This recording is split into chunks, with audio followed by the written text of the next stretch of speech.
We're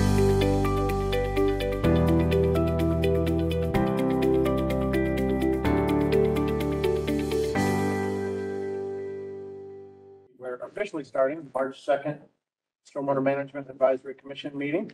I believe we have two possible excused absences, and Reverend Taylor is still on sabbatical. And so he has requested an excused absence, and Terrell Moore is the father of a new baby just yesterday. So they had baby number 2, and he asked for an excused absence as well, which seemed like a pretty decent thing. Does that mean I get some candy? Yeah, absolutely. He didn't even know the candy existed, so go for it. So I guess we need to make a motion about those two, excusing those absences. Second. All right, all in favor? Good. Okay. Minutes for approval. Wayne has circulated the minutes from the February 2nd meeting. And anybody has any comments, discussion? And if no comment and discussion, someone can make a motion to approve. So moved. Mark. Man, all in favor? Okay, there we go. Minutes are approved. Thank you much. I believe we have two folks here, Mr. Kowski and Steve, during a public comment, but if okay with you, according to what we're going to have presented on your property, 513 East Lane, we'd like to hold your comments to them. Okay. Anybody else? Public comment? Okay, all right. Off we go to the Commission's Stormwater Staff Update and Matters of Importance. So I think we'll go with Nicola and Ben. Perfect. Yeah, I'm going to hand it over to Ben as well, pulling up the updates. We've had quite a few updates from the last time we had a PowerPoint, and Ben is phenomenal. Again, they were going to pull another one together. A lot of it, reasons why, one, there's a few new ones on the list, but also there's a few repeats that we want to address after talking about that as well. So I'll pass it over to Ben, and my gratitude again for all this work. Here, I was hoping it was less updates. No, so a few of these are the same cases we talked about in February. But anyway, so there were 2 council meetings and 2 planning commission meetings this month, and also a council committee meeting. So that's kind of where we are. For the 2/7 council meeting, there was 1 rezoning of interest, and I'll get to all these as we go through the pictures and descriptions that was approved. And on the 2/21 city council meeting, there were 2 rezoning cases that we had previously talked about that were scheduled and deferred for the March 7th meeting. So the March 7th meeting is keying up to be the next big, exciting council meeting next Tuesday, especially the night session. And then on February 28th, Planning Commission entertained a rezoning of interest, which was about the Shaw University campus, and we each got brought in on some stormwater issues at the last minute. That's the reason I brought that up, but it's just interesting to talk about. And then at the February 28th Growth and Natural Resource Council Committee, they talked about 3 cases that we had discussed, specifically in February: the Dix Edge study, a city initiated rezoning at C-5322, and also a rezoning near the Dix Edge study off of Maywood. So just real quick, at the first rezoning from the February 7th council meeting that was approved was rezoning to R1 and an annexation of county land here to bring it into the city. Anyway, the highlighted area there. Next to the Magellan School off of Bailiwick Road, and they plan on doing an expansion of their school to this property. Now they will be capped at 30%. Just impervious with various stormwater treatment, and the normal regulation is for anything above 24%, they would have to use green stormwater infrastructure or GSI to comply. But they agreed to a condition that any additional impervious will be treated with green stormwater infrastructure. So no matter how much they put down, and it's a vacant piece of property now. And so that was approved by council at a public hearing on February 7th. This is an older case. We didn't talk about it in February to the commission, but I had brought up more informally before we started doing the presentations. But this is just off of Fable Street on the southern portion of town, and very a lot of history tied up in this site. As you can see, you can barely see the building because there's so much floodplain here, essentially. So there's an existing building there, and they are rezoning the property because essentially it used to be an old kind of neighborhood market store, and the family that owns it wants to continue that, but they can't do what they want to do on the current zoning layers. They're having to rezone it, but the only issue is they're completely in the FEMA floodway, which they've been in the FEMA floodway probably since the maps were first published back in 1978.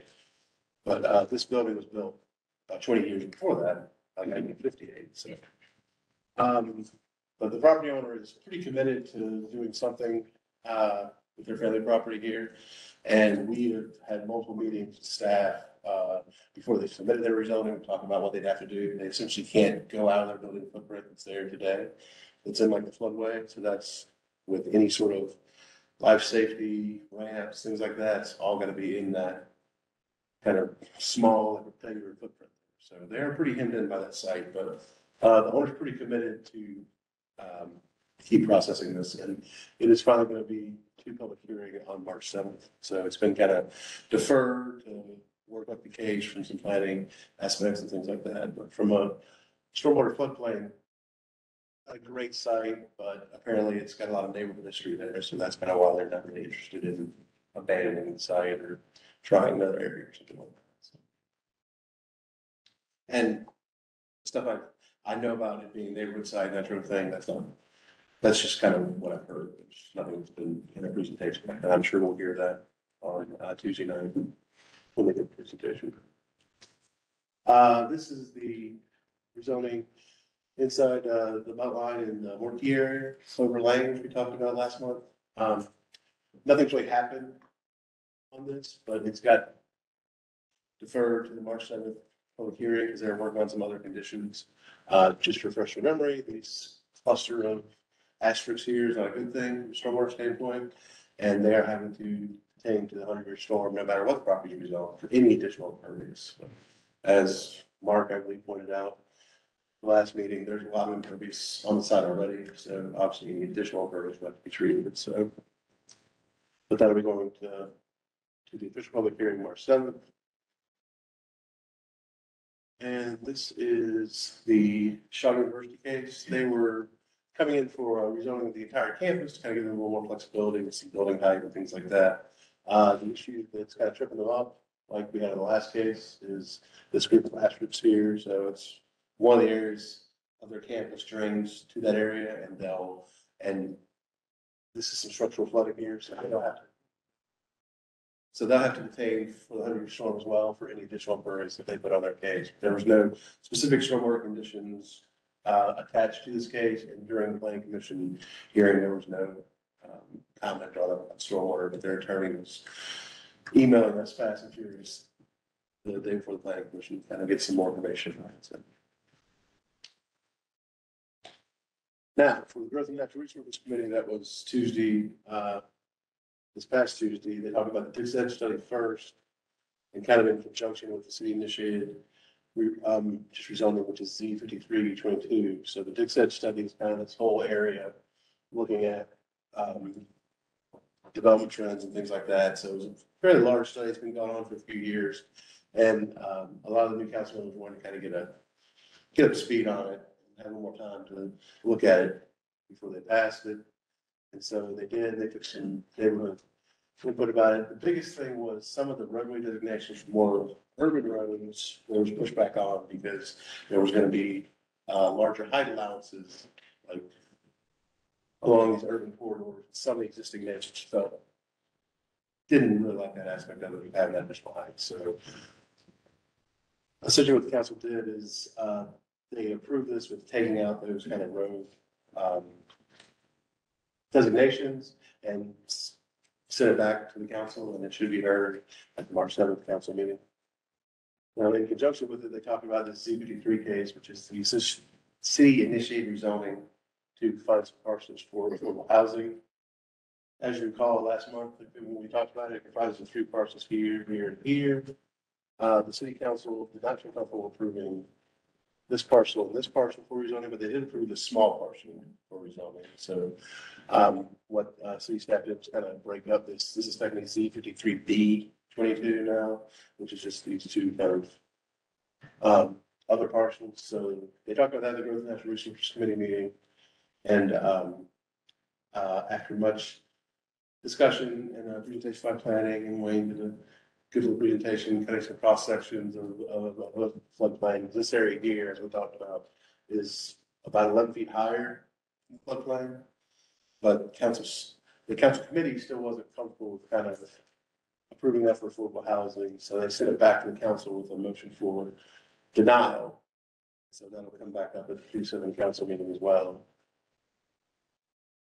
And then this case was on the Growth and Natural Resources Council Committee agenda, but in their discussion about the Dix Edge study, they kind of thought they kind of talked as much as they needed to talk about this case. They didn't really discuss this case specifically, but they thought their changes to the Dix Edge study would have kind of take care of the concerns with this case. So they referred this back to the city council as well, pretty much with no action on this specific case, but with the understanding that as long as the Dix Edge study changes those street designations, in this case would be closer to approval. So this one is referred back to the same city council meeting on March 7th. So sounds like the April update will be just as lengthy, if not more. So any questions? Question on that Shaw property, is all of it, if they're required to treat all of it, because part of it drains, treat all of the 100-year storm, because part of it, or is all of it drained to those asterisk spots? So no, I apologize. I made changes and I got caught up such today. This blue line is kind of a drainage basin break point. This side is Walnut Creek. This side is Rocky Brook Edge. So it's everything that drains to this system would be applicable to that 100-year storm potentially. So I apologize for not doing that. Any other questions? Appreciate it. Thank you very much. Thank you, Matt. Thanks. And Ben, do you have anything else? Stormwater team updates. We do have a couple updates of, related to the stormwater team. First, I'd like to announce Danny Hinnon, who's here today, is moving over to our drainage assistance group. And Danny started his career with the public utilities in 2001 as a maintenance technician. During his 20-plus years of service with Raleigh Water, he was promoted several times. His last position in water distribution as a utilities technician. He joined Stormwater in 2021 as an engineering specialist with our stormwater control measures group. And beginning March 13th, he will be starting with our drainage assistance program as our new engineering specialist. And he holds several certifications from Wake Tech Community College, as well as a tremendous amount of on-the-job experience. It will be very beneficial to the DA and stream stabilization program. So congratulations to Danny.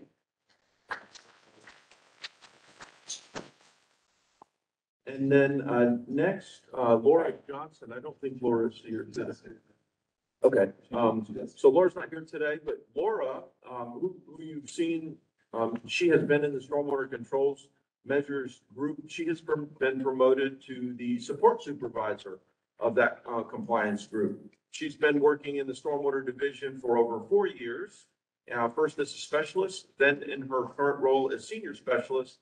Prior to her work at the city, Laura worked with a private environmental consultant, and she holds a bachelor's degree in environmental technology and management and environmental toxicology from NC State University. So congratulations to Laura on her promotion. And then lastly, related to the SMAC team, so Katie Calavera has been officially replaced. We appreciate Katie's service very much in her term. And at the last council meeting, council appointed Samantha Kropp to fill her position. You all may recall Samantha is the Neuse River Keeper. You may recall that she came and presented to SMAC back in, I believe it was September. So she already had a trip today on her schedule, so she couldn't make the meeting today. She has been officially appointed, but she will be at the next meeting in April. So we'll be glad to have welcome Samantha to the commission starting in April. Thank you for that. No. Priority topics or notices to check it. Yeah, no high priority topics at this time, and only one notice prior to construction. We have a bundle of 3 homes that were purchased recently, and we have bundled those for demolition. The first house is up off of Falls of the Neuse Road off of Harps Mill. It's associated with the Western North Ridge improvements project. This was a house prone to flooding, and purchasing it also is allowing us to daylight a stream and improve the drainage through that area. And then the other 2 homes are adjacent to each other along Glenbrook Avenue. That's another project. Both of these houses were flood prone, and we're also doing some under design, some stormwater improvements in that area. We found that breaking out these houses and bidding them separately for a specialty demolition contractor has been giving us better prices. So that's been bid and awarded, and that work will start soon. That's all I have. Let's go through the drainage assistance projects. I think we only have one, 513 East Lane Street.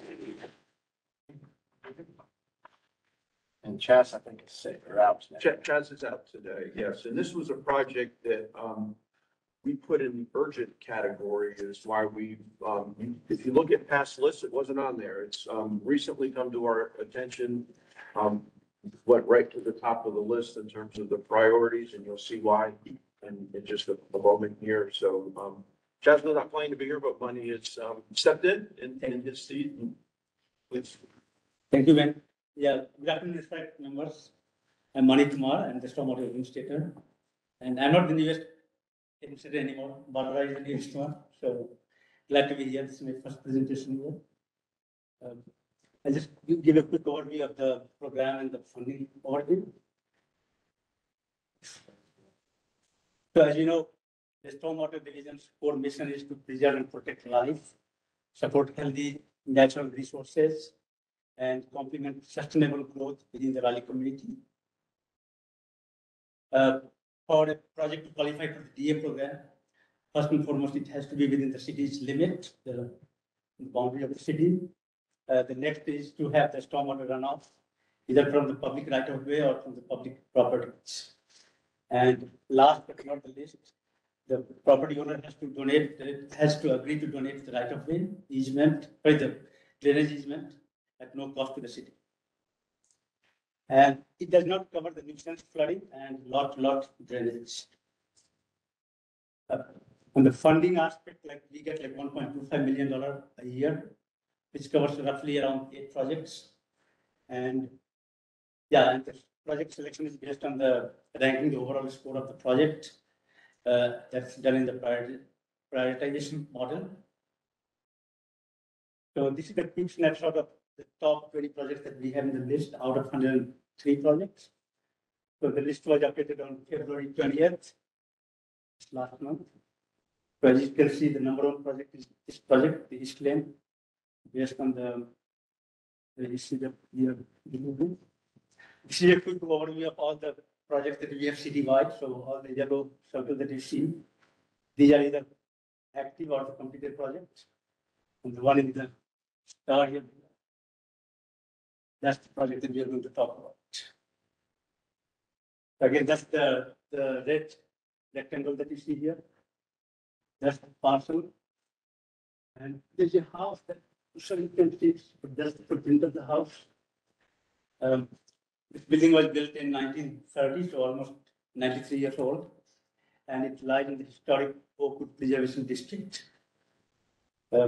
It's bounded by Main Street here on the south side, East Street, and Elm Street on the east side. That's the picture of the sinkhole and just like this does not do justice to the, but we have seen that, at the site. We were there just a couple of days ago, and every time we go, it has been getting bigger and bigger. So right now it's roughly about 20 to 25 feet in diameter and 25 to deep. Looks like. So here, as you can see, the property owner has been very diligent about the safety of the people, not only in the neighborhood, but in general. So they have fenced the site, the sink hole, and the electric and the gas line they have to turn off. So nobody can. So we can come back to this slide later, but for the timing, we are thinking that just to realign. So that's the pipe here that you see. That's the somewhat newer pipe, 36 inches pipe, and that comes up here, and then it's going under the house. So we are assuming that the pipe has crushed. It's a 36 inches concrete pipe, and of course, it's a very old pipe. So we have to replace that and realign that with again 36 inches RCP pipe between the manhole and the L street. That's roughly about 250 feet. Yeah, that's a cool picture that the child found out from the old Raleigh. It's from 1916. And that picture was perhaps taken from this tree, this side. So this side might be like somewhere here, 513 sites. So as you can see, it's a railway track and to overhead the wire and the cable. And yeah, it's a lot of fill here. So probably it's not a very well compacted, and we don't know how the compaction standard were at that time, more than 100 years ago. So that must have contributed to the sinkhole formation. That's the estimate for the project. So we took the highest of the two recent peaks, these two numbers, so it came roughly around $150,000. Again, yeah, we talked about the scoring the project. So it's, as we see here on the top, the public safety and public health, we scored like 10 out of 10. And in the rest of the 9 factors in the last 2 scores, so it's like 34.63 overall score. That made it number 1 in the list. That's again the project cost, so it's like $148,000. And so far we have approved about $758,000. And we have right now 1.5 plus $27,000 from last year, fiscal year, so that's about 1.3 million. So we have remaining $371,000 that cover like about 2 projects for the rest of the fiscal year. That's what I have. Sorry, I tried to rush. No, we have time. But and we have the property owner here to ask you. Thanks for coming here. And we have been communicating with him since January. That's when we found out about the sinkhole. Okay. And he has been very supportive of the communication that we had, and we have tried to involve our SPU as well, the Historic Preservation Unit city. It's a historic district, so we certain restrictions what we can do, what we cannot do. So their objective was to protect the house, some of the foundation, based on the conditions that we see here, like we cannot protect it. We are still exploring different options. So right now we agreed that the DA route will be the best to do this project. But if the project assessment, the complexity, gets more and more large scale, then, we might have to take it as a CIP. But right now, we request you to approve this or take action for the DA project. I think we had a question here. If you want to ask, Yeah, I just a quick, I think Sure. maybe you said this, but just to clarify, the assumption is it's a collapsed pipe underneath the house. That's based on what we are seeing. We tried to take the video and Right. the camera didn't take it, so it's all Yeah. crashed. Most likely that's the case, but we cannot be 100% sure that that's the case. and then the proposed solution is to straighten that line out. Yeah. Long ways to curve where it should go. And let me go back to the slide. Yeah, so we'd like to, it's like along this, Okay. the rear side. But so we have that, but the second option is to bring it like here this way and then go straight in the right of. So again, yeah, we have to work with all these property owners to make sure that they are willing to donate the easement Good, I mean. Yeah. One has a question about that. Yeah, so one of the easement, and two, obviously that's the area that you're seeing right now is that portion of the collapsed pipe. And you said, you mentioned that you weren't able to see, video. Right, yes. Do we know the extent of how much is damaged? Like, if you're going the other direction, is it impact all of those parcels? So most likely all of these, yeah, for entire land. Okay, got it. Yeah, so the 250 is the length of all of those properties. Yeah, right. 50 each. Have you gotten easements on all of them? Yeah, Have yeah. volunteer easements? Not yet. Not yet. Okay, all right. Yeah, so Mr. Jankowski, like he wants the parcel on this side, right? He wants the property on this side for one lot. He will donate. For the rest, we have to work with the property. Sorry. Sure, yeah. Yeah, and just to clarify too, so, especially if those are listening in, so this is a private pipe.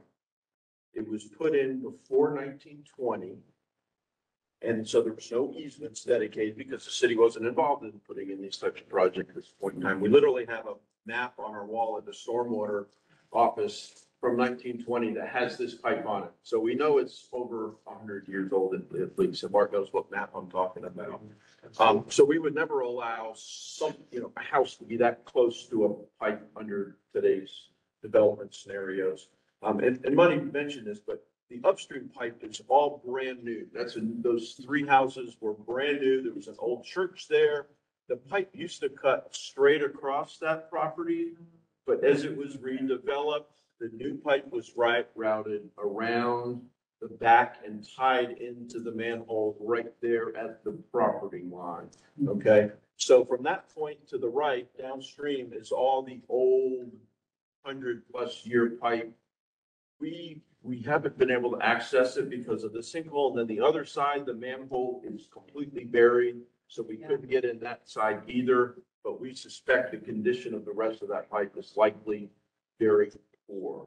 So that's why, as Money mentioned, could be a DA project, maybe a larger CIP project. This is a fairly urgent situation. We want to go ahead and move forward, be transparent, start the DA process, get that going, knowing it possibly could switch to CIP, depending on, what we're finding. We have, Dixon, who's here today, actually on call. They've already been out and seen it. We're working through our on-call to get them under contract here as quickly as possible, to look at solutions and figure out a solution. Working with the Jerkowskis, which we appreciate them working with us, giving us access to their property to make observations and keep this moving forward. We have a contract on call as well to do the work, or? We do not for a construction. We're not allowed to do construction on call. But if appropriate, we may be able to invoke emergency procurement permissions to get a contractor very close or, very quickly. That's a possibility that would be part of this evaluation.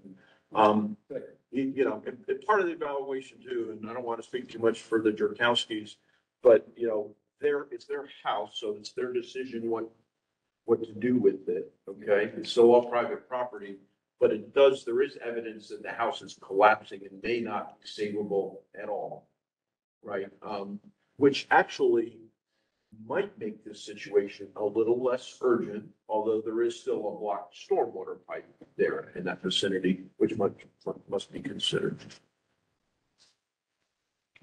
Thank you for that. I guess you guys put some up and give you 3 minutes or so to give us your story.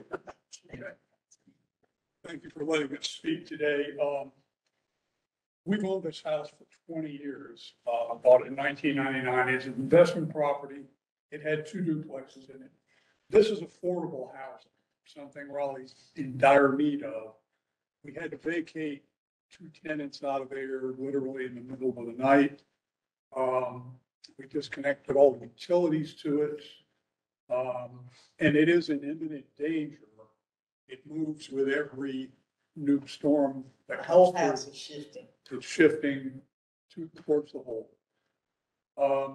The pipe that he described earlier, the deteriorated end of it has a history of, it collapsed 12 years ago at two doors down from us. So we were aware of it at that time, that was a problem. And when the new development went in next to us, I expressed concern 4 years back when the project was in the planning stage that this was going to be problematic because of the previous history of this pipe collapsing. And 4 years later, here we stand, the pipe collapsed at the junction where the new pipe was added to the old pipe under the house. Pretty much collapsed overnight. too. Overnight. The pipe, actually, the location, I knew it was there, but I didn't think it was that close to the house. But we clearly verified that it is now. And our concern basically is that we move quickly as possible on this house. I'm in the process of arranging, we're going to demolish it. To do that, I'm going to have to get a COA approval to get demolition permit to take it down. I'm a general contractor. I've been one for 50 years. I'm retired now. But I don't see any way this house can reasonably economically be saved. And so we're prepared to, demolish it. That would free up access to basically either temporarily fixing this until the larger project could be done, or if you could daylight it for that matter. Slope it back, put a fence around it, and keep the neighborhood kids out of it. Our concern right now, though, is this is an extreme safety hazard. If we get somebody who breaks that fence out of curiosity or whatever. There are a lot of neighbors that are getting a lot of interest, which is why we're going to pay for a fence for something we didn't do. And last night's rain, this hole's about 5 feet larger just from last night's rain. So it's just when, not if. Every time we go, I think we met this week, the house has shifted 1.5 inches. So we think the only reason the house is still there and not collapsing is because it's a 1930 house and built real well. Our tenants were real upset about having to be kicked out quickly, but we couldn't risk it for them. Then we did have the wires dismantled from the utility pole, the power line, just so it wouldn't make the pole fall down too. It's a very unfortunate situation, but our hope here is that it serves as a reminder that, and I attribute it to the fact that we have nice, clean, new piping up above this, and it's putting pressure on that old pipe, and it was bound to fail. It was by all reasonable assessment, that's what would happen. And we scratched our heads. We talked to a lot of people before the city came and met with us this week. We only have 8 feet between the house and the property line. You cannot get machinery back there to fix the hole. We can't figure out a way. And maybe y'all have special machinery that can get back there and do what we can't figure out. without the house out of the way, we don't see. We don't see how it's gonna get fixed. I guess a question with that, I mean, has the sinkhole moved to the adjacent property? It's still, It's Not yet. close. It's getting close. that, the property is this size, right? There's a drainage structure that the developer of this 3 houses up put in that's right, it's just on the outskirts of this picture right here. There's a manhole there, and it's where they tapped into the old pipe. So the manhole where the connection is on the adjacent property. It's on the adjacent And property. it's supposed to- It was buried. You had to dig around to find it. Yeah. It was 18 inches below grade. But anyway, that's where we stand today, but at a minimum, I think it makes me most upset about this is that a stormwater review of the developer's project, I can find where nobody did that. Maybe it wasn't required. If it wasn't, it should be. Because clearly there was an impact generated by that development that caused this to happen. It's simple physics. Maybe that can be a. It's a different subject. Yeah, exactly. Folks can do the postmortem on that one, but I think. It's a recommendation from somebody that Yeah. needs to happen. I guess the question kind of these kind of things from occurring in the future. in front of us is whether we allocate the money or we allocate the study to figure out that, because demolishing the building may help change the money. I don't know, good or bad, but changes the options that are on the table. So from a design standpoint, it does change the options, I think. But what are we allocating? The allocation of the 148,000 or the allocation to move forward with studying the best possible solution? So. Right. So the request on the table is to approve this project as a DA project. Okay. We plan to move forward with the study regardless. We don't need your approval to do that. The purpose of moving forward with this under a DA project is, one, to keep as many options open and on the table as possible moving forward.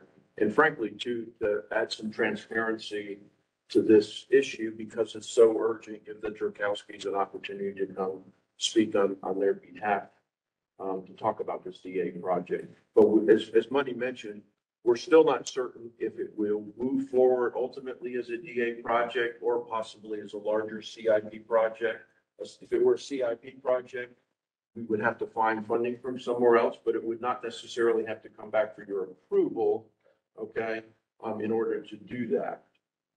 So that would be another option. So really, this is just related to approval for a DA project and keep as many options on the table moving forward as possible. And what happened, like, we get a really bad storm in the next 10 days, and I mean, a demolition permit with C of A, study, all that takes time. Like, what is the immediate action to, I don't know, to secure it, make sure it doesn't get bigger, more harm? At this point, I don't know how you do that. I don't have to do it either. It's with the house where it is and the limited access. We're in a very tight lot there, like my wife said. And we've got it fenced all the way around. I mean, if someone goes in, we have no trespassing. We've done everything we can to keep people out. And is that I think I'm okay. I understand we're trying to move forward with the DA thing, but I just don't know I don't know who solved this problem. So what is DA and CIP? What do they stand for? So DA is drainage assistance. That's the program that Money presented. The funding would come from here, and those projects need commission approval first, and then ultimately we go to council for approval to move forward. CIP is capital improvements program. That's a separate program that has money available for generally larger projects that fall under categories of water quality, flood control, and aging infrastructure. This one would, really need the aging infrastructure category of that. Those projects are budgeted on a year-by-year basis, and this isn't a project that has been budgeted. They're generally on a year-by-year. So what we would have to do under the CIP program would be find another project that we'd either have leftover funds or reallocate those funds from one budget and possibly put off another project in order to move forward on this. So at this point, that's why we're moving forward with DA. We're still investigating other options to see which is the best path forward. We just want to keep as much flexibility open as possible, given the urgency of the situation. When is the pipe the city's jurisdiction? Yeah. When is it city? Like on that map, when did it become? So it would not be under the city's jurisdiction until you got to the right of way of Elm Street, which is just downstream. Under the road? Under the road, correct. Because there's a road right away, then that becomes city maintenance and ownership responsibility. It's completely private through all of the other properties between Elm Street and the Jerkowskis property. If I could add something. The pipe serves 8 storm drains that compromise the 4 corners of East Lane Street and Lane, not Elm, but it's east. Yeah, so it's East and East Lane. Those storm drains, from what I can assess, drain about an 8-block area that goes all the way up to the back of the governor's mansion. With the street and there's this And city everything- street drains on. Everything is funneling down. It's just a block and a half from the governor's mansion. And when it's active, you have a lot of water. It doesn't take a lot of water to make more soil fall in. So I guess that's the reason why it's in the DA category is public water in a way, administration of private. Of course. Right. And it's a 30-inch pipe, so. 36. That conveys a lot of flow. Yeah. Concrete. Concrete, as far as we can tell, unreinforced concrete. And it's starting There to, may be portions of it downstream that are metal. If I remember correctly, the portion that collapsed, it was somewhere in this vicinity here 10, 12 years ago. That was actually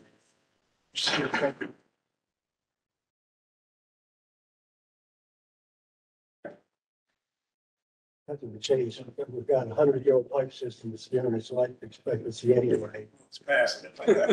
Obviously, yeah. Got an emergency situation, the object is to keep all options open to provide funding for a stormwater system project if possible.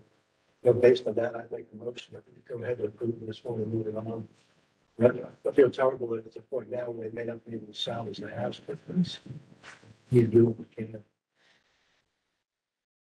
Second. Second, okay. I guess any discussion on that?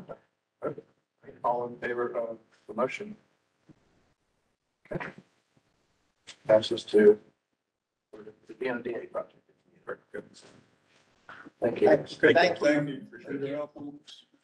We'll, thank you for your cooperation. Yes. Everybody. stellar with the city. We've been You guys. very impressed. We've been impressed. Communication's been excellent. Thank you very much. Thanks. Thank you. What, I want to know, like, who goes to Spokane tomorrow and see it's working? Like, you know, because it's taking forever. If they lost, it's not able to get a contract. Yeah. Not a stable. How deep is it?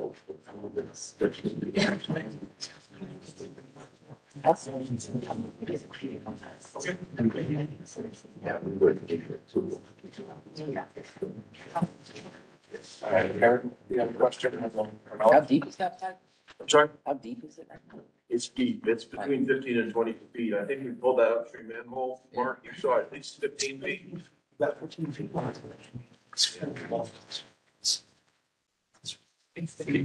Yeah, the new pipe, not that deep, is it?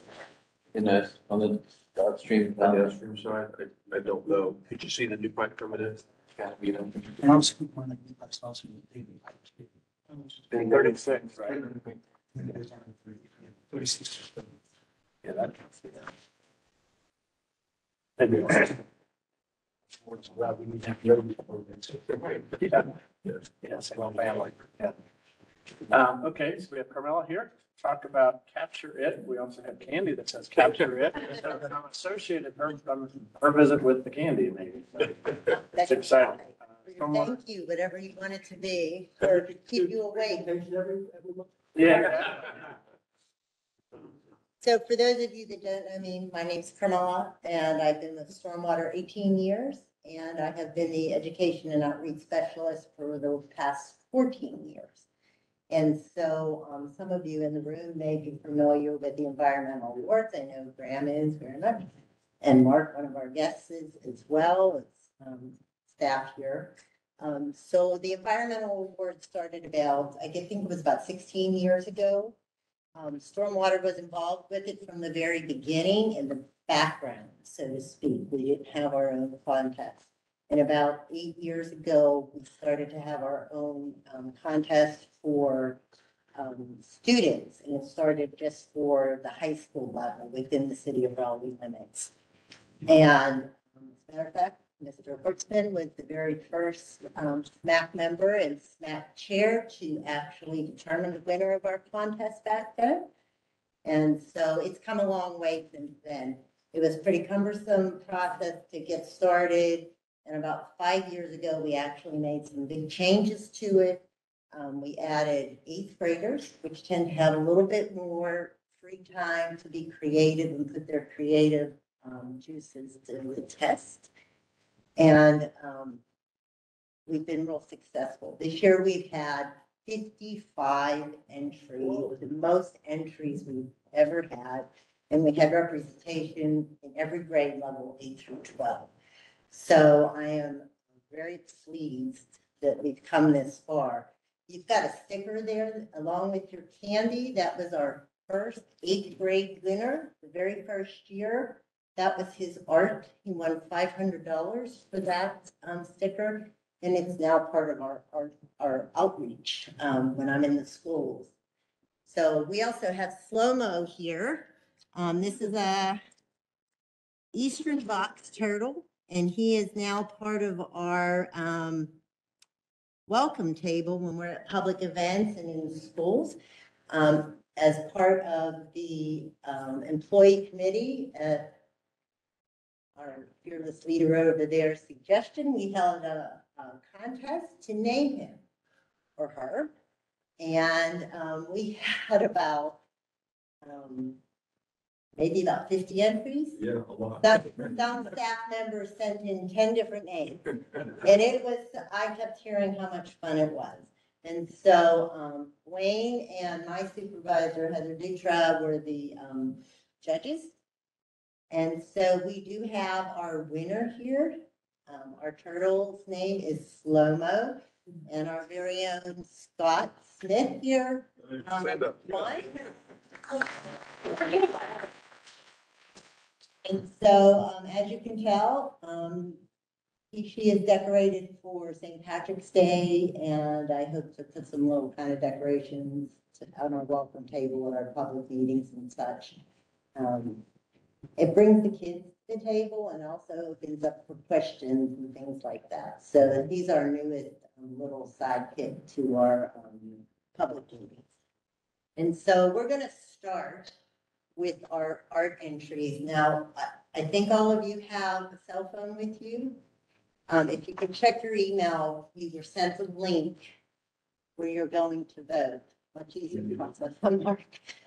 And this is electronic. If you do not, I have a phone here. Ariel also has a phone that you're very welcome to use.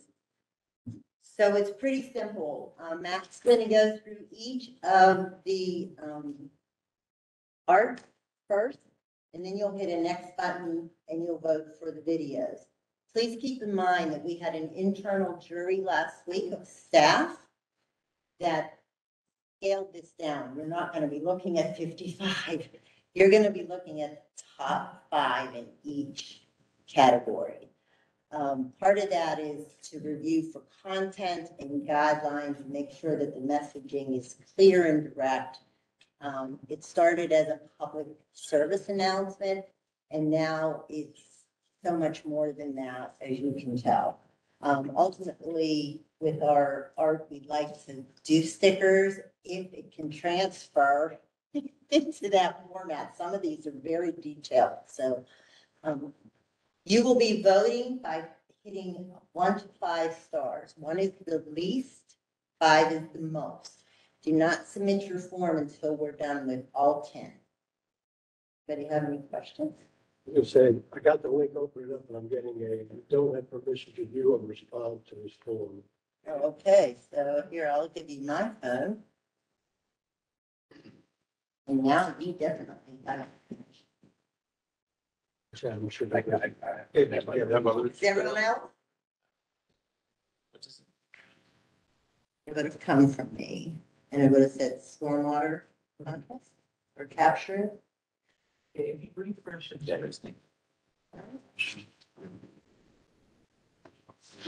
Have others been able to, have you been able to get those? Did everybody else have it?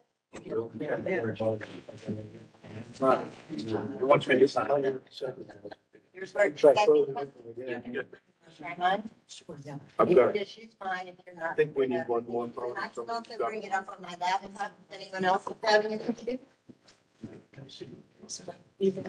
Okay, then do that.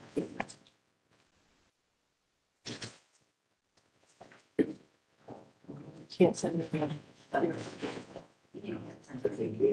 can bring it up to them. And she's. She has mine. Can they find me? Okay. Oh, you got your? Well, I held it down and then I. Oh, okay. And you find. It might not. Oh, okay. Yeah. Sure. Does everybody have access now? It's where you don't want. I don't know. I try to phone up with that. Yeah. But I'm just looking on the line. I came Yeah, out now? it's at the- yeah. Eric, you can use So this that one. was happy to do it again. It was happy, We tried to take it down. something magic. Just let me know if it goes off and something like that. Sure. I'm not voting. Are we all good? It doesn't matter who sits on the. It's just. All right, any other questions? So the goal for all of these, the art and the video is the same. We want them to obviously talk about water pollution, flooding, combination, one or the other, storm drains, streams, and how small changes are needed to make a difference. So with that, we'll let Matt go ahead. And I'm not gonna read to you. No, we'll give you a few minutes to go ahead and read that. Or Camilla, you'd like to go through all five? All five of You the can review them articles. again if folks would like, and then vote for the top one. They'll vote for each one. They But vote for. Can we look at them all? Vote? You Okay. can if you'd like, and we can go back. You can Okay. do that. Let's do that. However makes more sense to you or whatever easiest for you.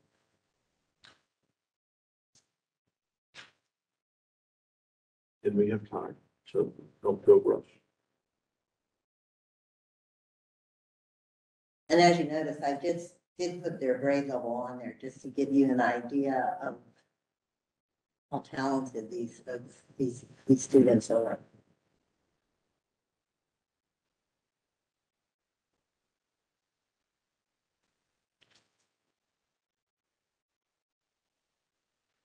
Yeah.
Password. Yeah, sure.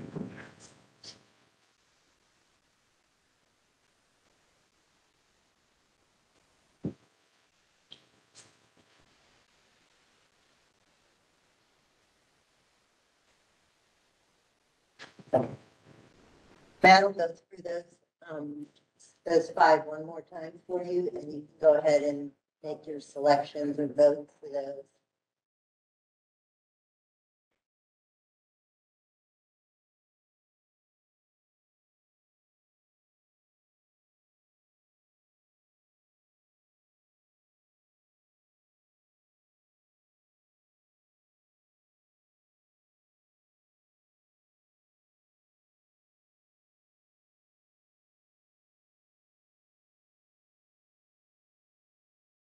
Has everyone voted on the art now? You can press the next button, and then we'll move on to the videos. Everybody see, have enough time to see them all?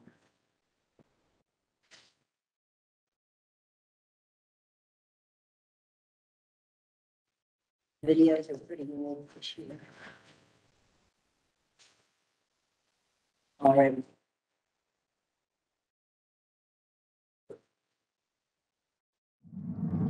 I actually agree with you on that point. Thanks. I don't really feel like carrying this anymore. What do you think you're doing?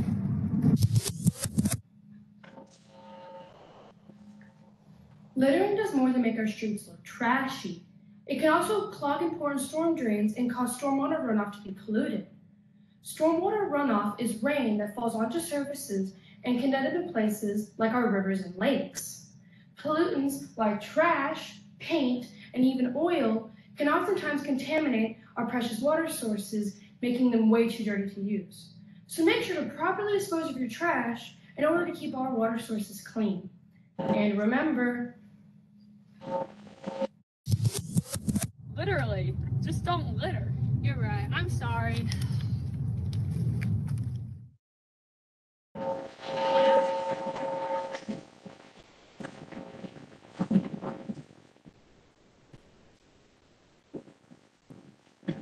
Hey Grace, why did you call me today? I was thinking, maybe for a capstone project, we could start an environmental club. That would be awesome. Our environment needs us more than ever. Maybe our club can. We can encourage people to recycle. We can tell people to turn off their lights when they're not using them. We can encourage people to not needlessly waste water.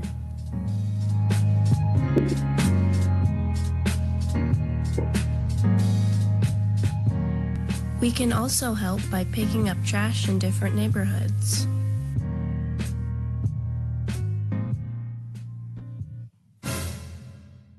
We'll have to change a few habits. And it won't be easy, but we can do it. Yes, and we can help share examples with others to better protect our environment. So it can be there for us when we need it most. Yay! Woo!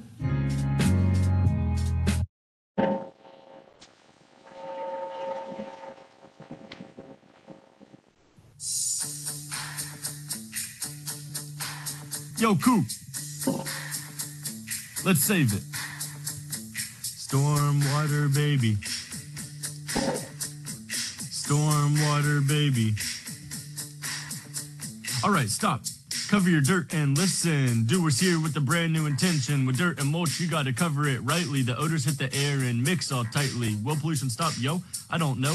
Cause poop near water, gotta let that go.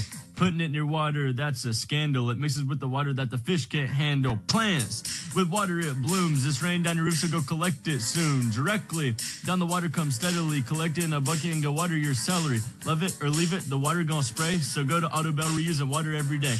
And if it's too expensive, yo, I'll pay it. Check out this water ice tray, just saved it. Stormwater, baby. We're saving stormwater, baby. We're saving Earth.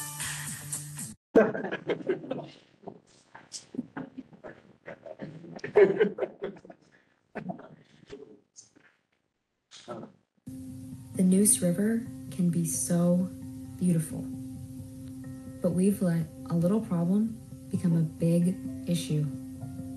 For example, we saw not one, but 2, 3, 4 pieces of trash right at the trailhead, and a trash can right there.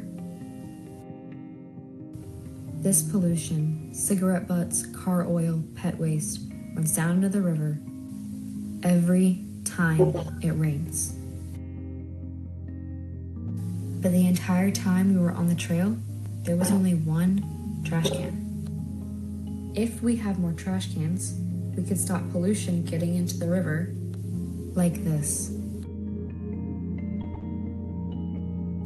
Just imagine how beautiful our river could be. If you do your part to keep our watershed clean, our small steps can lead to new and beautiful life. Would you like to read one more? Stormwater runoff is becoming a problem. What is stormwater runoff? This runoff is when rainfall lands on the ground and flows into stormwater drains. But sometimes trash can be taken with the water, and that goes into our streams or rivers. How can stormwater runoff hurt us and animals? If we throw trash on the ground instead of throwing it in the trash can, it can be swept into our rivers and harm the animals when they try to drink water. When we wash our cars on the concrete, the water will run off and begin to impact our rivers and streams. This will put chemicals into animals' drinking water. If we don't clean up after our pets, their manure will also contaminate our water or make the animals dirty. Although, we can help our environment, animals, and community. Pollution is happening everywhere in the world, and we can make a difference. Whether it be by throwing our trash or recycling away properly, washing our cars on the grass, or cleaning up after our pets.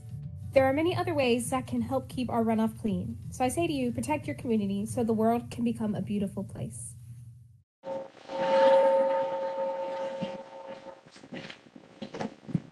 Would you like to see any of them again?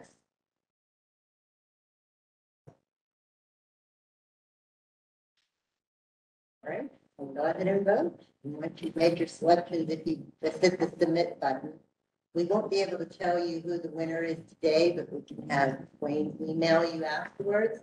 And then I'd like to invite you all to attend the Earth Day event at this park on Friday, the 21st of April. There will be a movie in the park at 8:15. Our winning video will be on before the movie.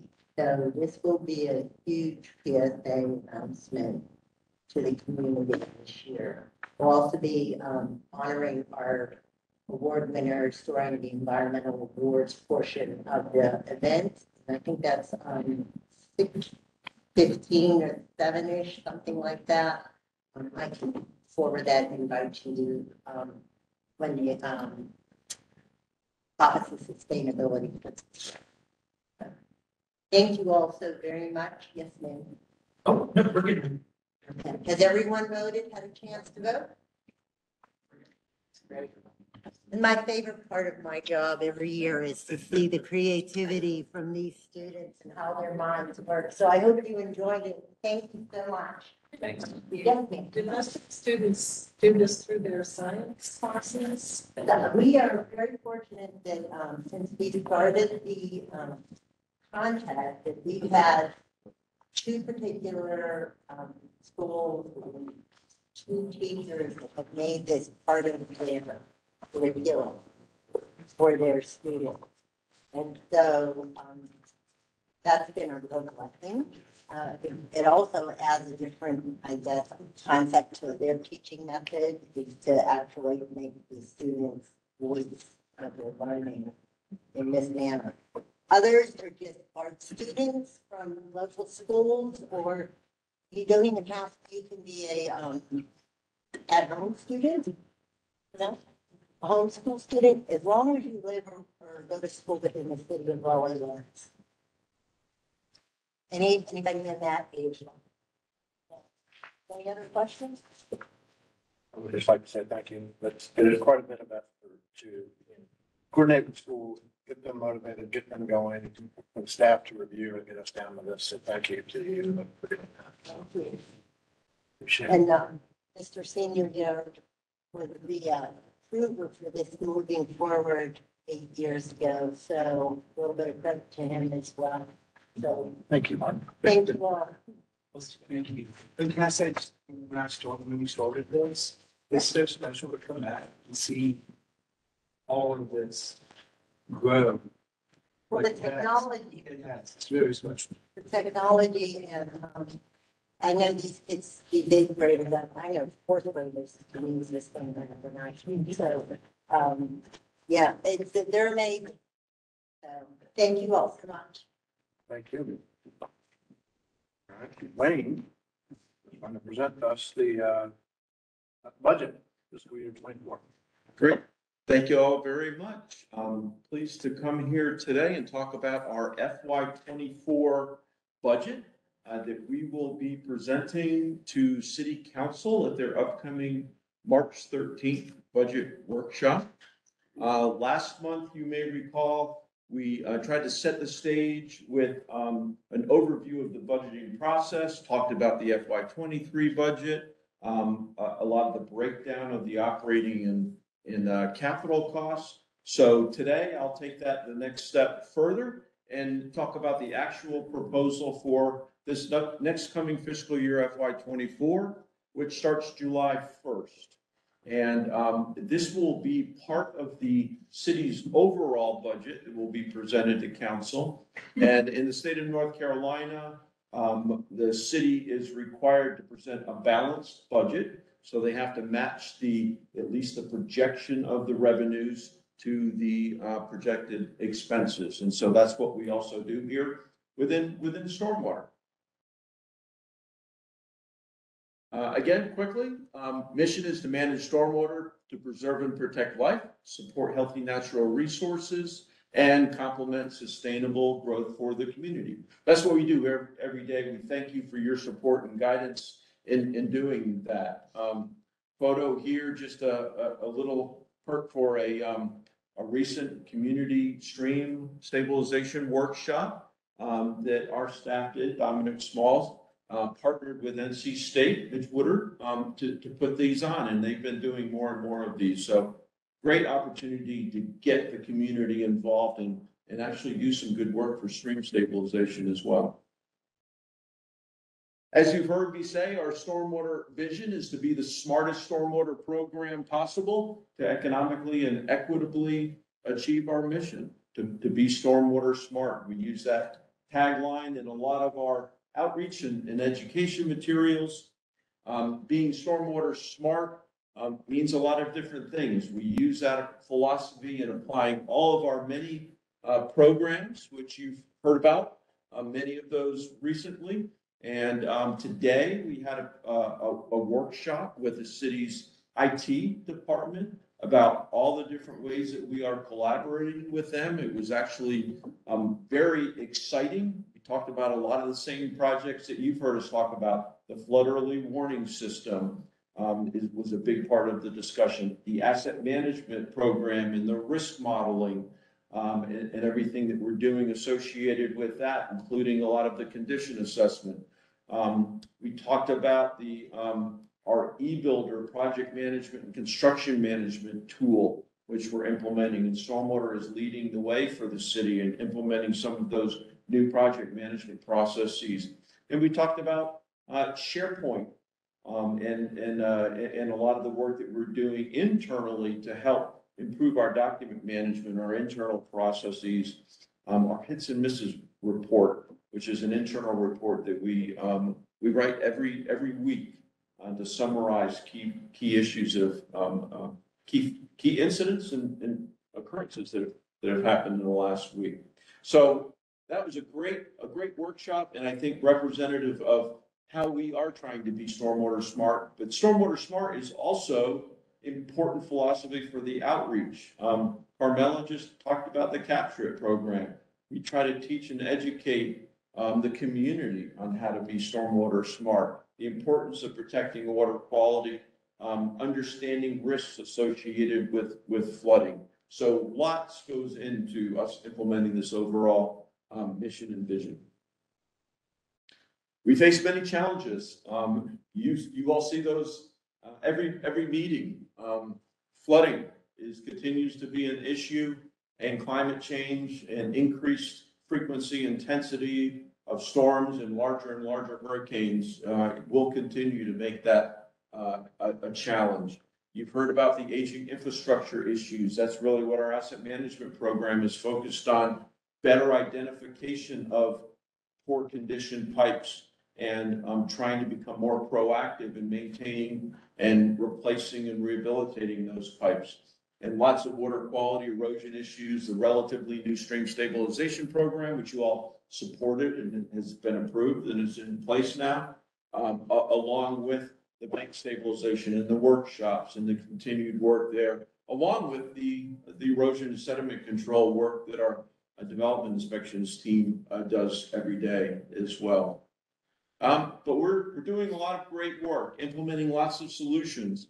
The floodplain regulations and warning systems and many systems improvements projects to increase capacity to improve and mitigate flooding, improve the condition of aging infrastructure, and implementing lots of green stormwater infrastructure solutions to improve water quality. So lots of great work. Thanks to you all's support and City Council's support with our programs moving forward. And we're trying to lead by example, especially in the areas of green stormwater infrastructure. This is a diagram of a project you may have heard of that's about to go to construction. It's the Gibson Play Plaza. which is down in Dix Park. This will be the first development phase of the Dix Park project. And we've incorporated bioretention devices, some wet meadows into that project, and other green stormwater infrastructure to really mitigate any impacts and improve water quality of Rocky Branch, which is an important tributary to Walnut Creek. So a quick rehash here of our stormwater utility fee and how that works. And we have 4 new council members, so we want to make sure we explain this to them. You all have heard this before, especially last month, but a quick review. So our stormwater program is funded by an impervious surface-based fee. And the way that fee works is we define a unit called a single-family equivalent unit.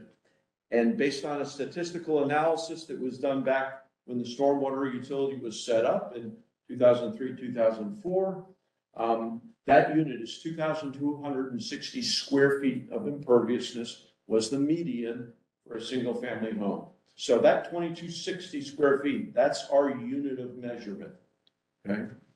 And the fee for that unit of measurement every month is $7.18. That's billed on the water bill by Raleigh Water. So it is on the same bill as water service, sewer service, solid waste service, and then the stormwater fee as well. And then for commercial properties, we use aerial photography in an application that we also talked about today with IT that they helped us develop to measure the entire impervious surface associated with every commercial property.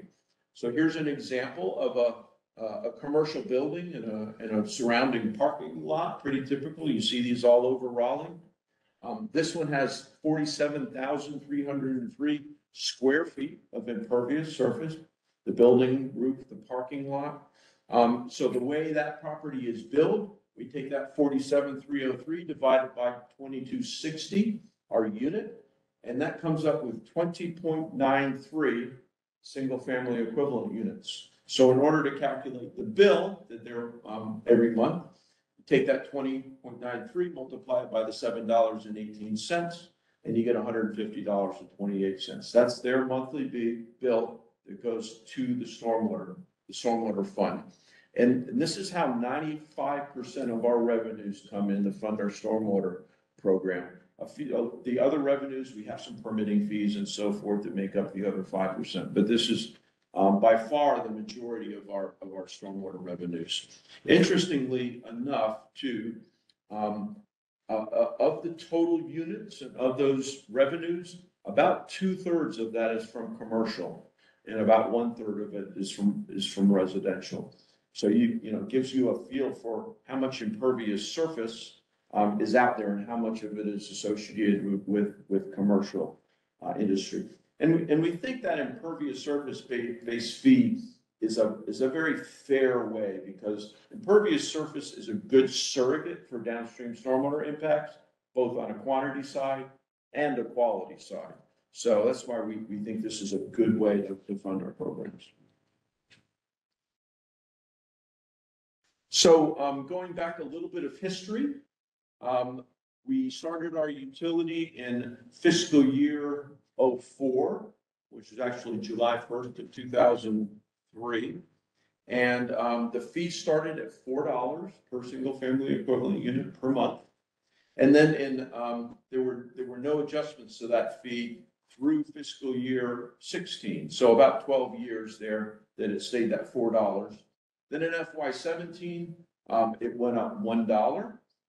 Went another 3 years after that with no increase. FY21, there was a 50-cent increase, then a $1.50 increase.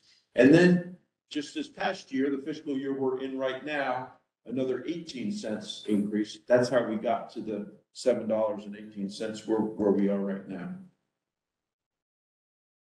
And what we are proposing for FY24 is another 18 cents, or a 2.5% increase.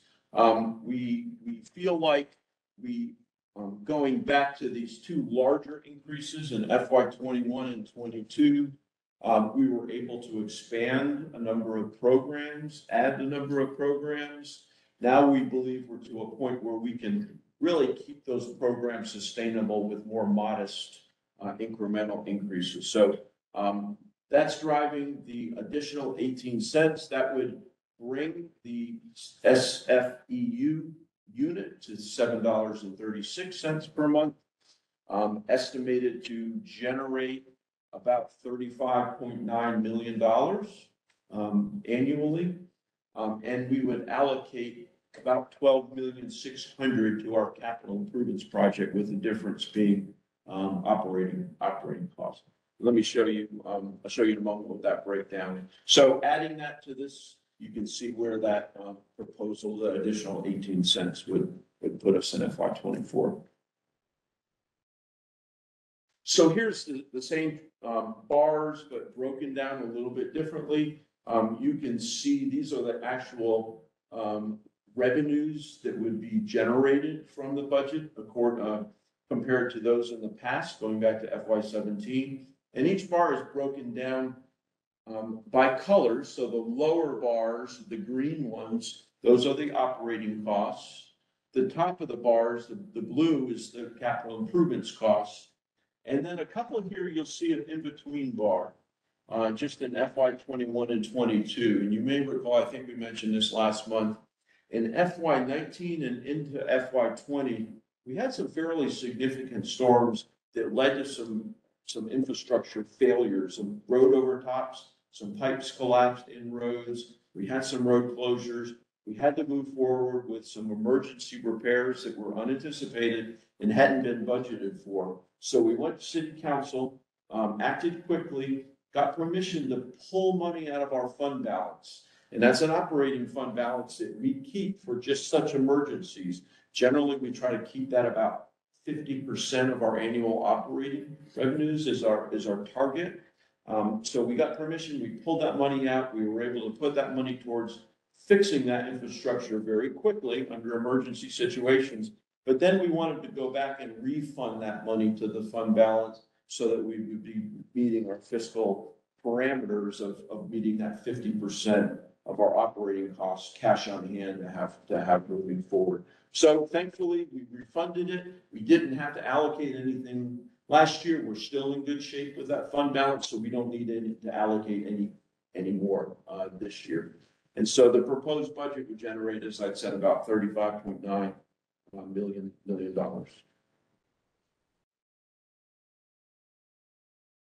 So here's what we're facing and challenged with, and you all have heard a lot of the work that went into this related to our conditions assessment and asset management and watershed planning. And all the time we are identifying more capital improvements needs within the city, within the system. And so far, our aggregate accumulated known CIP needs estimate is about $849 million. So that's what we know about right now. And that number has gone up since our estimate last year because we've been doing more watershed planning and more aging infrastructure investigations. But right now, that's our best estimate. So if we kept our CIP money at the current FY23 using a pay-as-you-go or pay-go just year by year, it'd take us about 75 years to get through that known CIP needs. Going with the proposed FY24 slight increase to $12.6 million, still 67 years. So what we are proposing moving forward, and we're well into the discussions with the finance department and the budget department, is to add an ongoing debt financing strategy to help increase the amount of available funding for CIP and under debt service, as well as increase grants. And we've talked to you a little bit about the grants. You've seen a presentation from our grants consultant and our team talking about what we've been doing with grants, and we've been fairly successful on that angle as well this year. So here's what a debt financing program would do for us. So on the left is the pie chart of our needs with no debt financing. It'd be about $69 million that we could do in the next 5 years. But if we add debt financing, we could increase that amount of CIP to $95 million. And that's with a borrowing of about $29 million. And there's a little bit of debt finance costs that we would have to put in there as well. But it would really allow us to increase the amount of CIP fairly significantly. And we would start modestly, probably a $29, $30 million bond to get going. This would be our very first debt financing that we would do within the stormwater program. I think we've done some state revolving fund loans in the past, so a modest amount of borrowing, but really never gone out onto the bond market or to any banks for financing before. So that's why we're proposing not till next year or the following year, FY25. There's a lot more startup costs and work that we need to do to get to the point where we'd be ready for that debt financing.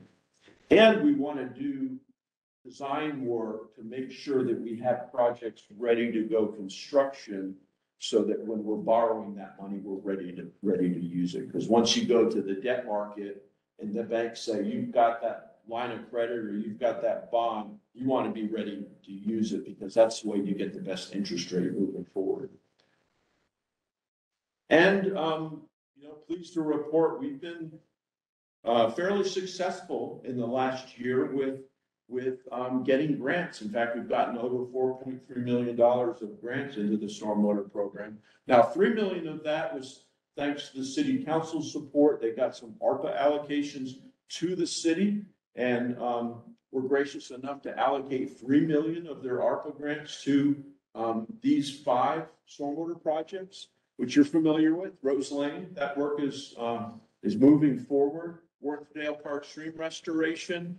Lions Park, stormwater infrastructure retrofits. That's going to be a GSI project. GSI for heat island mitigation program. And the Raleigh Rainwater Rewards cost match subsidy program to allow folks who might not be able to afford the matching costs to participate in our R3 program.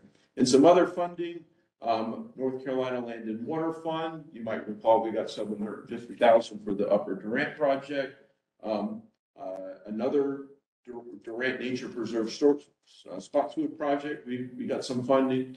Got funding for Biltmore Hills Park. That's in cooperation with NC State Water Resources Research Institute at the Biltmore Hills Park. It's a GSI edition. And then we got some funding for our Walnut Creek gravel wetland.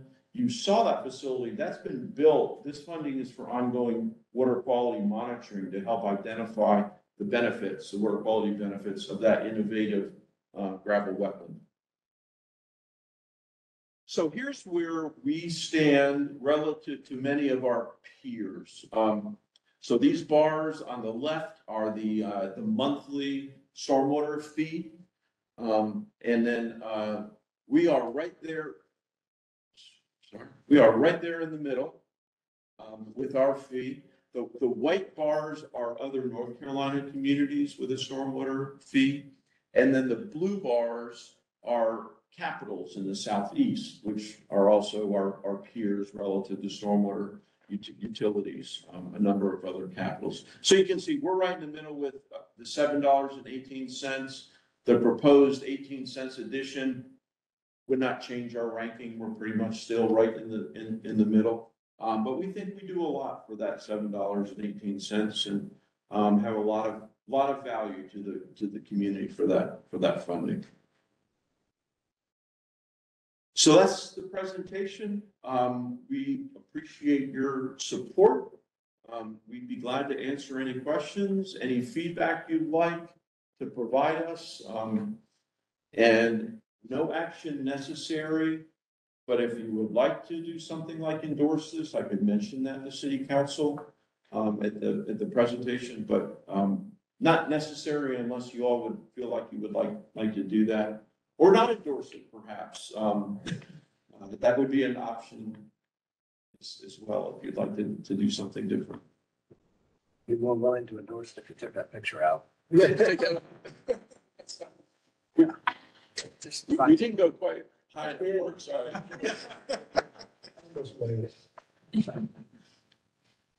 Any questions? So your presentation next week will not include the CIP projects. It's the overall budget. Well, it will include, yeah, it will not include the specific CIP project. Now, we have a lot of these in the background, and I'd be glad to talk through these with you as well. In fact, I'd be glad to do that because we have time. What I just presented is what we're going to present to council. We do have more details on the CIP projects, and if there aren't any questions on the first presentation, I'd be glad to go into more details here, if that would be helpful. Are they the same as all last? I think they are the same, yes. We have, I think, maybe tweaked some of the timing of these because some of these are, we're doing with other departments, like this one in particular, Smoky Hollow is part of the Smoky Hollow Parks project. So we're tweaking the timing to be consistent with the Parks part because they have a bond that's funding their portion of that project as well. But yeah, I think you're familiar with all of these. So Rose Lane is the project to provide safe access to 55 homes. They're one way in, one way out. We're estimating about $11.9 million. We already got the ARPA funding that will go to the design of that project. So this debt financing would be the construction portion of that. We did put in for a grant application. Unfortunately, that was not accepted this past week, but we're still committed to moving forward with the project. But just makes it that much more important for us to use debt financing in order to be able to move forward with a project of that size within our CIP capacity. That's not something we can do a pay-as-you-go project on, for example. Camp Pond, I think you've seen in the past. That engineering work, assessment work is ongoing. That's it's a dam that has a city road over the top of it that is under a notice of deficiency right now with dam safety. There are some problems with the primary spillways eroding, so we're monitoring that closely. The engineer is under contract and doing an assessment now. That's another high priority project we need to move forward. Whispering Branch and Battleford are both also one way in, one way out, access roads to about 24 houses, I think, between those two. They're in the same neighborhood in the Harrisburg Branch watershed. Again, because of the emergency access limitations, those are high priority projects moving forward. And then I mentioned Smoky Hollow. So that's the new city park that is just north of downtown that will have a daylighting, stream restoration, and taking Pigeon House Branch out of the closed culvert that it's been since before there was the baseball park that was built there, opening that back up again. And I think I probably could have gone through each of these. There's dam Camp Pond. I forgot that I had a slide for every one of these. So here's Battleford and Whispering Branch, and here's Smoky Hollow. So this is a concept plan. The Pigeon House Branch will be opened up and wind through the park with walking trails and so forth. And that's right there in that. So this is Capitol Boulevard as you're coming into downtown from the north. Right now, this is almost all impervious. It used to be a solid waste truck maintenance facility that you maybe used to see solid waste trucks parked there. And it is almost all in the floodplain right now too, which is another benefit of getting rid of that impervious area, opening the creek back up. And we're going to be adding some constructed wetlands. There's a large pipe that comes that drains this area over on the east side of Capitol under the railroad tracks. Where that outfall is, there will be some stormwater wetlands to provide some additional water quality treatment as well. So really a very exciting project. Some other CIP projects, and these are also underway with the engineering, but just to keep you up to speed on where they are. This is a Glenwood Creston project. This is an old private drainage pipe just north of Five Points area that has failed as well. In fact, this home had a sinkhole and was similar to the Cherkasky's you saw before, starting to have some foundation impacts. Our engineers evaluated this situation, and we just asked city council for permission to purchase this house as part of an overall improvements program. They granted that permission. We're moving forward with that and doing design, because there's another, the rest of the pipe goes on up through probably another dozen or so properties that we're going to replace and rehabilitate that pipe as well. Glenbrook Dacian is one, you saw the house on the agenda that we were doing the demolition. That's the first step of that project. Will be a culvert replacement under Glenbrook, just adjacent to where those houses were as well. See if there's any information on Rick Ma. I think a lot of this is stuff that you all saw last year. And then the one other part of our budget proposal too, to make everyone aware of, we are proposing to add 4 new supplemental positions within the engineering services group. You've heard me talk a little bit about this in the past. As we are expanding for debt service and expanding the amount of capital improvements projects that we're doing, we're going to propose to add 2 new project managers, and that would start FY24. These would be, all of our current project managers are at a senior engineer level. These would be at just an engineer, one step down. And our thought process there would be, these would be generally less experienced, younger engineers, perhaps right out of school or with a couple of years of experience, be able to come into our program, learn from our senior engineers, be mentored, help on smaller projects, or maybe support the senior project managers on larger projects to learn how to use our project management systems, and then have some succession planning and grow into the capabilities of managing more difficult projects. The third position is a floodplain management supervisor. That would be in Ben Brown's group. You may recall we had a position that we're in the process of hiring right now. It was the first position in that group. This would be the second position in that group. And we would also plan to add a third in FY25 to build out that 3-person team that would take over the floodplain mapping capabilities and bring those in-house, whereas the state is doing that right now. But it's been so long that it takes to update those maps. We want to bring that program in-house and become what's called a cooperating technical partner with FEMA, so that we would be able to keep the 5-year schedule of map updates that is the goal. And then the fourth person is in our water quality group.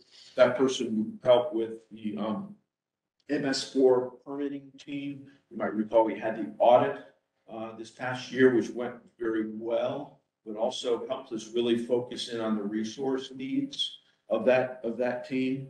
And they also manage our R3 program, that same team. So we wanted to add a specialist level to help support that team in the growth and the additional responsibilities they're taking on. So that would bring us to 79 full-time staff for engineering services and keep us at 63 within the stormwater transportation maintenance group for a total of 142 full-time employees. And this is a picture from City Farm where we went out and used some of our service to other leads that a number of the stormwater staff were able to go out and pick up a hoe and do some gardening work at City Farm. Great day. If you have an extra day to go out, they'll take volunteers and help them with their harvesting and farming. I think they have a wine and weed Wednesday. If you want to go help them weed their gardens, they'll give you a glass of wine. I think that's how that works. Any questions on the CIP, the budget, or anything? I think I've covered all the slides I had. These are some more, yeah, so that's all I have. Those were just some more examples of the calculation of stormwater fees.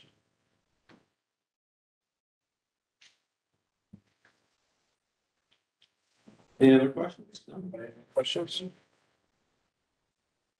Great. Well, thank you all very much. If you think of anything else, shoot me an email. You're welcome to come on March 13th. It'll be, I believe it's at 4 o'clock in the afternoon in the council chambers. I'll be presenting basically the same slides, but, glad to have you there if you're interested. Next group, do we want to just leave it there, or do we want to propose, anybody want to propose that we endorse this budget? Do we just leave it very modest? Anybody feeling extra motivated? Do that. It's on the phone for the doctor. Second. 2 seconds. And everyone in? Okay, so this is just to endorse it. All in favor? Thank you all very much for the support. We appreciate it. Thank you for all the work.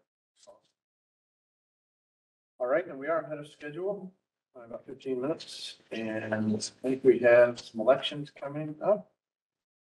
And I don't know how to do this, so Wayne will help me here, but I think we have nominees for the chair. We do. The vice chair and the planning commission liaison. We do. They all seem like the same people you've been working with this year, so I believe. That is correct. That is correct. So the nominations that we have are Graham Smith has nominated Jamon Taylor for chair. Barrett Jackson and Nicola Hill have nominated Graham Smith for vice chair. And Luann Phillips has nominated Nicola Hill as planning, SMAC Planning Commission liaison.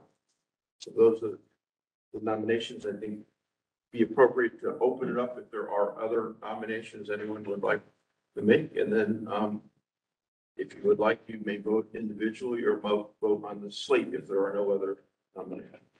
So any open it up to that. Are there any other nominations? Or somebody leans into it or leans. All right, so since there are no competing nominees, I guess let's just vote on the slate. So all in favor of those who we just mentioned as the commission chair, vice chair, planning commission, please. Everybody vote. Yes, you can vote. I'm voting for her. Okay, all right, so that's it. Great. There we go. Thank you, guys.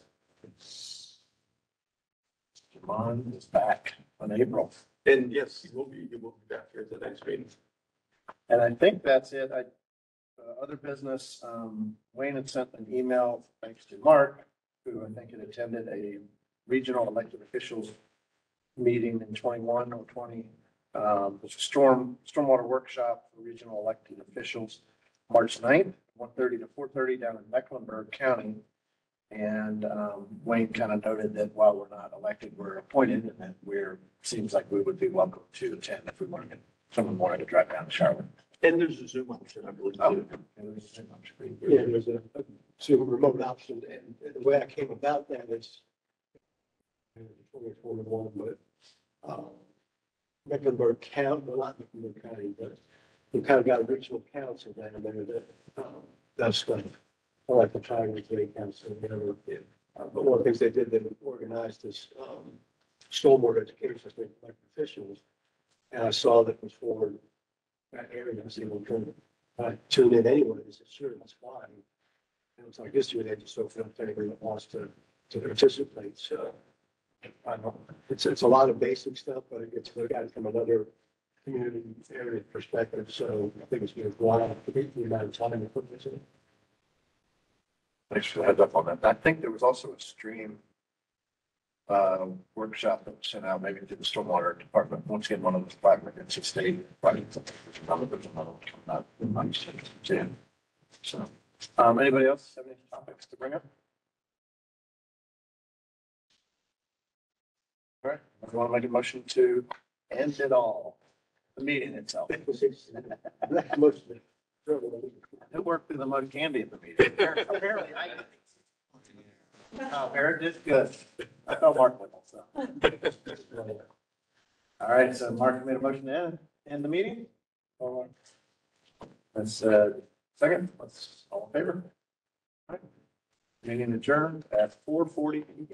That's the record. Thanks, Joe.